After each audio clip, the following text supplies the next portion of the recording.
Mare, may magandang balita ako. May nahanap na akong isa. Ha?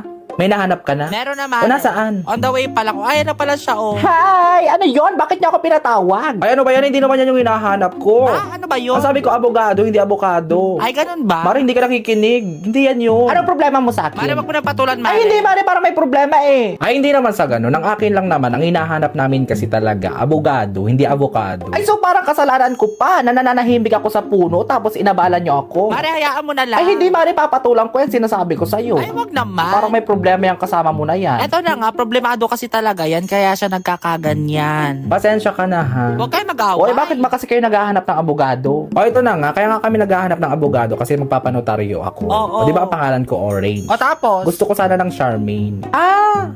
Actually, hindi lang naman kayo ang problemado dito eh. Ay, ganun ba? O ano ba problema mo? Ay, ayun na nga. Pareho lang naman pala tayo ng problema. Ayoko ng ganitong pangalan. Parang hindi pinag-isipan. O katulad niya, pinagkamala mo akong abogado. Eh, abogado naman baga. Grabe din pala yung pinagdadaanan mo. Sinabi mo pa. O kung sakali, ano ba sana ang gusto mong pangalan? O, ang gusto ko sana talagang pangalan ay Melanie. Ay, ang ganda nun. Oo nga. O, di ba mas maganda yun? Oo, ipanotaryo mo na rin yan. Sumama ka na sa akin. Sabay-sabay na tayo. Tara na, Melanie. Tara, ipanotaryo natin yan.